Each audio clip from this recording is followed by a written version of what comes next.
Good morning, Mr Van Rompuy. You have been in office for 1 year, and in that time the whole edifice is beginning to crumble. There is chaos. The money is running out. I should thank you. You should perhaps be the pin-up boy of the Eurosceptic movement. But just look around this chamber this morning. Just look at these faces. Look at the fear. Look at the anger. Poor old Barroso here looks like he has seen a ghost. You know, they are beginning to understand that the game is up, and yet in their desperation to preserve their dream, they want to remove any remaining traces of democracy from the system. And it is pretty clear that none of you have learned anything. You know, when you yourself, Mr Van Rompuy, say that the euro has brought us stability, I suppose I could applaud you for having a sense of humour, but isn't this really just the bunker mentality?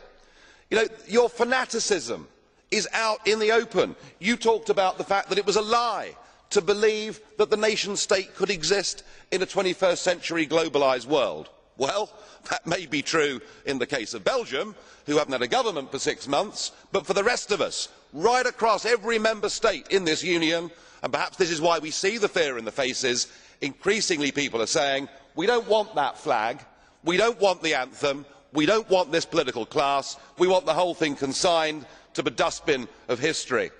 And we had the Greek tragedy earlier on this year, and now we have the situation in Ireland. Now, I know that the stupidity and greed of Irish politicians has a lot to do with this. They should never ever have joined the euro. They suffered with low interest rates, a false boom and a massive bust. But look at your response to them. What they are being told, as their government is collapsing, is that it would be inappropriate for them to have a general election. In fact, Commissioner Rehn here said they had to agree their budget first before they would be allowed to have a general election.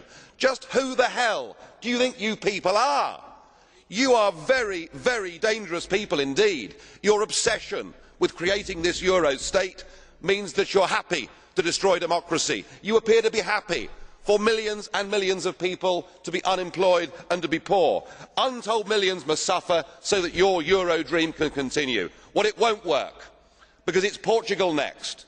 With their debt levels of 325% of GDP, they are the next ones on the list, and after that I suspect it will be Spain.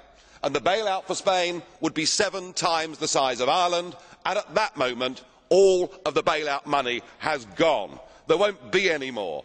But it is even more serious than economics, because if you rob people of their identity, if you rob them of their democracy, then all they are left with is nationalism and violence. I can only hope and pray that the euro project is destroyed by the markets before that really happens.